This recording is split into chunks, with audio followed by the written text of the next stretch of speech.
نايم هنا. دخل عليه طبعا وهو نايم. انا عايز احاكمه بقى. عايزاه يشينك. شفت يشينك ازاي؟ ان شاء الله تشوفه النهارده حاجه. قضية النهاردة من كتر أحداثها وتفاصيلها صعب تصنيفها، هل هي قضية غدر وخيانة ولا شرف وإثبات نسب؟ بس في الآخر بتنتهي بمفاجأة صدمت الكل، ومفتاح لغز قضية النهاردة 2 إخوات.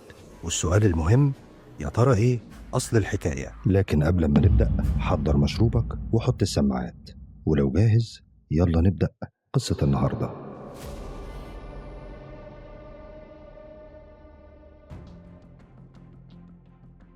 قضية النهاردة من محافظة الجيزة، وتحديدا في قرية اسمها كفر حكيم التابعة لكرداسة.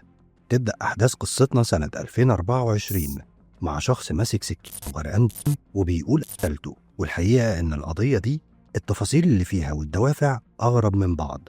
نقدر نقول إن قضية النهاردة 3 قضايا في بعض، والتلاتة يمسوا الشرف.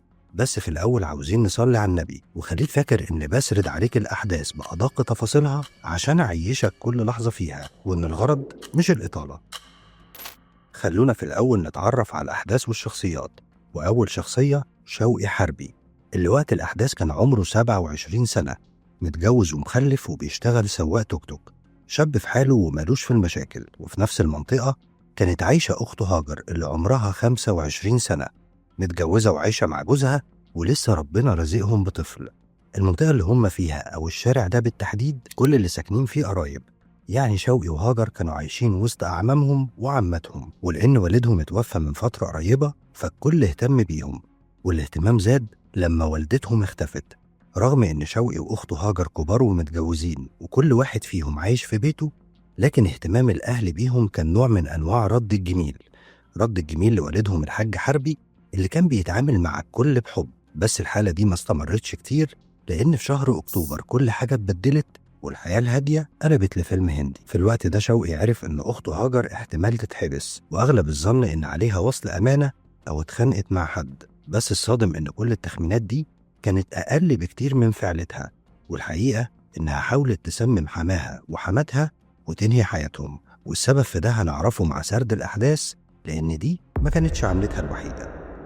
شوقي محتاج يعرف ايه السبب اللي يخلي هاجر تعمل كده، وطبعا هاجر ما قالتش اي سبب واحتفظت بالسبب الحقيقي جواها. وقتها اهل رضا جوز هاجر قدموا بلاغ، وطبعا دي تعتبر محاولة للخلاص منهم مع سبق الاصرار والترصد. ده غير المشاكل اللي حصلت بين العيلتين واللي خلت العلاقة بينهم فيها مشاكل ومتوترة، لغاية ما اهل رضا شافوا ان الحل الوحيد هو الطلاق، لان مستحيل انسانة بالعقلية دي تعيش مع ابنهم. وعشان هم ناس محترمين اتفقوا ان الطفل هيعيش مع هاجر والاب هيتكفل بمصاريفه وهيشوف الطفل كل فترة من وقت للتاني.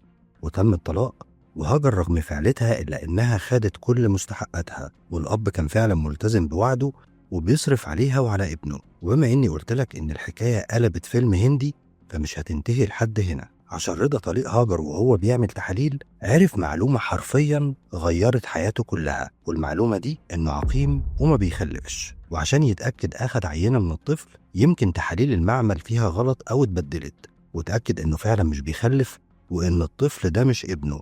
والمصيبة وقتها مش ان هاجر كانت بتخونه مع حد تاني وبس، الغريب هي جرأتها في التعايش اللي خلتها تكتب طفل باسمه ومشيلاه مصاريفه. وطبعا المشاكل اللي كانت أصلا موجودة زادت أكتر، والسؤال وقتها كان مين هو أبو الطفل؟ والإجابة صدمت الكل. هاجر سوقت سمعة وشرف العيلة كلها، خصوصا أخوها اللي كان عايز يخلص عليها. بس وقتها الكل محتاج يعرف مين عشيق هاجر. الشخص ده يبقى واحد اسمه مرزوق، ويبقى عم رضا جوز هاجر. وهتستغرب لما تعرف إن الشخص ده عنده 52 سنة ومتجوز وعنده 5 بنات. بس ايه اللي يخلي هاجر اللي عندها 25 سنة تفكر في راجل عنده 52 سنة؟ ورغم ان السن مش مبرر للخيانة، بس برضه هي شافت فيه ايه؟ ومرزوق ذات نفسه العم اللي خان ابن اخوه، ايه اللي يخليه يعمل كده؟ وهنا نرجع لأول حاجة عملتها هاجر، محاولتها تسميم حماها وحماتها. واكيد فكرة انها تسمم حماها وحماتها دي تخطيط ما بين هاجر ومرزوق عشان يخلالهم الجو. ومن الواضح ان رضا شاب محترم، فكانوا عاوزين في المستقبل يستفردوا بيه. وحابب أوضح إن ده مجرد تخمين، بس هو أقرب تحليل للمنطق. بس طبعا المخطط فشل ورصيد الستر خلص، ولما الكلام ده اتعرف هاجر خدت كل حاجة وهربت مع عشيقها الراجل اللي عنده 52 سنة. وطبعا اتنين بالأخلاق دي والفكر ده أكيد مش هيتمسكوا بطفل نتاج علاقتهم، بالرغم إن الفطرة المفروض تخليهم يتمسكوا بطفل ملوش أي ذنب في العلاقة دي. بس احنا بنتكلم عن واحد خان أخوه وابن أخوه وساب مراته وبناته عشان واحدة قد بناته، وواحدة خانت وكانت عاوزة تخلص على اتنين بمنتهى السهولة. في يوم قالوا ده سم حماتها وحماها، قالوا ده حتى السم من حماتها وحماها. حماتها الولية تشكر واتنازلت عن الحكم وعن القضية وقالت ايه خلاص كل واحد ايه يروح لحاله. تاني يوم ولا ثالث يوم قالوا ده الولد اللي هي والداه مش ابن رضا، اكتشفوا ان هو مش ابن رضا عشان هو ما خلفش. هاجر قبل ما تهرب سابت ابنها عند أهل طليقها، يعني بصراحة عندها كمية بجاحة مبالغ فيها، والعلاقة بين أهل هاجر وطليقها في منتهى التوتر. بس يمكن اللي خلى الأمور هادية إن بدون كلام بينهم وبالمحسوس بقت العلاقة لا تعيرني ولا عيرك، لأن شريك هاجر هو عم جوزها. وفي وسط كل ده شوقي ما كانش مستحمل نظرة الناس ليه، الكل بيبصله بطريقة فيها استحقار وكأنهم بيقولوا له أنت مش راجل. وحتى ده لو مش حقيقي ومجرد وهم جواه، فكسرت أخته ليه والعار خلاه زي اللي على راسه بطحة. وده اللي خلى شوقي عاوز يلاقي هاجر عشان يخلص عليها بأي طريقة.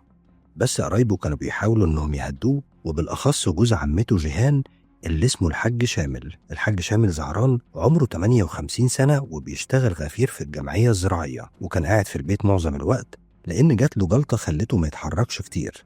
حتى في الشغل كان بيروح قليل بسبب ظروفه الصحية، وده كان مخليه فاضي ودايما بيتكلم مع شوقي ويقنعه إن هو ينسى، والناس أكيد مع الوقت هتنسى، ويفكر في مراته وأولاده، وأكيد ربنا في يوم من الأيام هيجيب له حقه. عشان كده شوقي بدأ يسمع كلامه وما كانش بيرتاح غير عنده، لغاية ما في يوم شوقي كان عند عمته جيهان وجوزها الحاج شامل وقاعدين بيتعشوا، وكان بيجهز مع عمته زيارة هتاخدها الساعة 7 الصبح تاني يوم عشان تزور صلاح ابنها المسجون.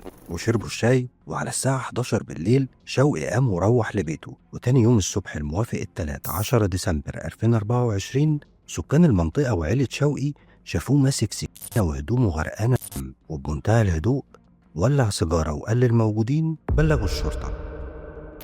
الغريب إن شوقي فضل مستني الشرطة اللي وصلت بعد نص ساعة لمكان الواقع وقبضوا عليه. بس قبل ما أكمل تفتكروا هو خلص على مين؟ وهنا هطلب منكم توقفوا الفيديو وتكتبوا تخمين، وأكيد تخمينكم يا إما هاجر أخته أو مرزوق عشقها أو رضا طليق أخته. والإجابة إن مفيش ولا واحد منهم كان هو الضحية، لأن المجني عليه كان جوز عمته الحاج شامل. قضية غريبة والأحداث فيها مفيش بينها أي ربط، وكأنها فعلا 3 قضايا منفصلة مفيش فيها تفصيلة مرتبطة بالتانية. هاجر عايزة تسم أهل جوزها، وجوزها عقيم وعرف بالصدفة، ورمت الطفل وهربت مع عم جوزها اللي هو عشقها وأبو الطفل الحقيقي. وشوقي الراجل الوحيد اللي كان بيعطف عليه واللي ما كانش ليه ذنب في أي حاجة حصلت. نرجع للتحقيقات اللي اعترافات شوقي فيها كانت أغرب من فعلته، ومن اللحظة دي خليك جاهز لأن التفاصيل اللي هتسمعها أكيد هتصدمك. شوقي قال إنه يوم التلات راح بيت الحاج شامل على الساعة 8 الصبح وقابل ليلى بنت عمته طالعة من البيت وراح على شغلها، فسألها مين اللي في البيت دلوقتي؟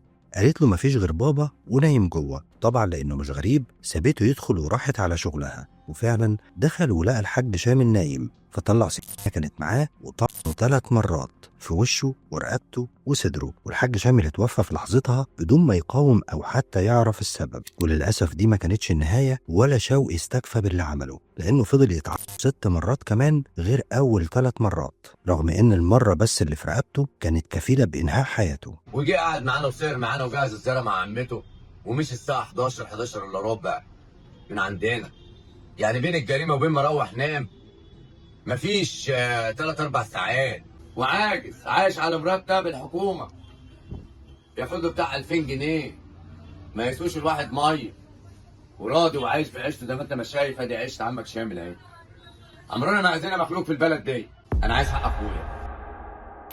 شوقي ما خرجش للشارع بعد فعلته، ده طلع لوالدة الحاج شامل وفضل يخبط عليها. تخيل ان ام صاحيه من النوم وقدامها واحد ماسك سكينه وهدومه غرقانه دم، وبيقول لها انا قتلت ابنك والدم اللي عليا ده يبقى دمه، ونزل الشارع وولع سيجارة وفضل منتظر الشرطة ويتم القبض عليه ويبدأ التحقيق معاه، ويقول إن الدافع هو انتقام لشرفه لأن الحاج شامل شوه سمعة أخته، وطبعا كلامه ما كانش حقيقي والكل نفى كلامه، والحاج شامل اتوفى بدون أي ذنب. ولو فرضنا إن الكلام ده حقيقي، إزاي كنت سهران ومتعشي معاهم بالليل؟ وأكيد ما اكتشفتش الحقيقة دي وانت مروح للبيت او وانت نايم، لان ما عداش ما بين مغادرته ورجوعه الساعه 8 الصبح غير 9 ساعات. ويتم تشييع جنازه الحاج شامل في مشهد مهيب، ويكون دليل قد ايه الراجل ده فعلا كان محبوب ومحترم. تخيل ان لولا اعترافات شوقي محدش كان هيشك فيه اصلا. وقف النشر لحد التحقيق معاه وتجديد حبسه، وحاولت الاقي الحكم اللي صدر ضده وهل تم تنفيذ الحكم فيه ولا لا، بس للاسف ما وصلتش لنتيجه. وبالنسبه لهاجر اللي كانت السبب في اللخبطه دي كلها، اختفت هي ومرزوق. يا ريت اللي عنده معلومه عن الحكم او اي تفصيله يكتبها للعلم بالشيء. الخيانة مش بس بتدمر بيت، دي بتدمر ناس عمرها ما بترجع تاني. ومفيش سر بيفضل مدفون، الستر نعمة بس ليه رصيد. ما تنسوش تدعوا للحاج شامل بالرحمة وتدعوا لأهله بالصبر. هنتظر رأيكم، وياريت تكتبوا لنا عايزين نتكلم عن ايه الفترة الجاية. لايك وشير وكومنت يدعمنا لو عجبك المحتوى. ولحد هنا ينتهي دوري عند السرد وبس، أما الحكم في الأول وفي الآخر فهيكون ليك. دمتم في أمان. سلام.